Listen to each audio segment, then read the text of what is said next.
Detik-detik tragis santri ditikam teman, sempat lari dan teriak takbir.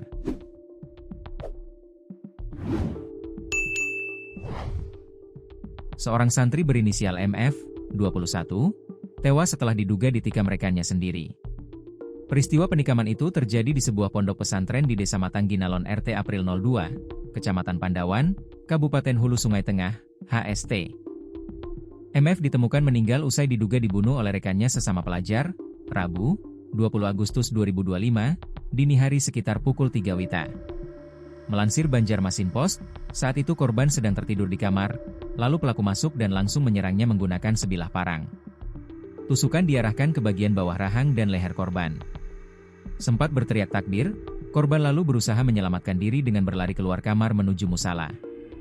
Namun, sesampainya di dalam musala, korban terjatuh dan meninggal dunia.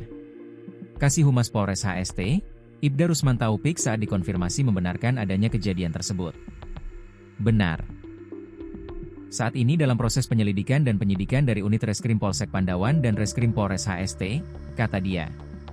Kasih Humas Polres HST, Ibda Rusman Taufik mengakui jajaran Satreskrim bersama Polsek Pandawan sudah mendatangi tempat kejadian perkara, TKP, melakukan olah TKP, memeriksa sejumlah saksi dan telah melakukan penyelidikan. Kasus ini sudah ditangani oleh Satreskrim Polres HST dan Polsek Pandawan, pungkasnya. MF berasal dari Desa Paya, Kecamatan Barabai Selatan. Ia dikenal sebagai pribadi tenang, pendiam, dan rajin beribadah. Kepergiannya meninggalkan duka mendalam bagi lingkungan Ponpes dan keluarga.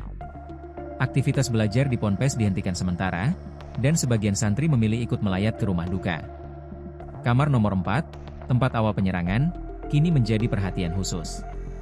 Garis polisi telah dipasang, dan penyelidikan intensif dilakukan oleh Satreskrim Polres HST bersama Polsek Pandawan. Menurut keterangan saksi yang juga merupakan santri, suasana kamar sebelum kejadian masih kondusif. Posisi korban tidur di paling pojok kamar. Tiba-tiba terjadi keributan antara korban dan pelaku, lalu terjadilah penusukan, ujarnya. Saksi juga menyebut bahwa MF sempat berteriak takbir sebelum berlari keluar kamar.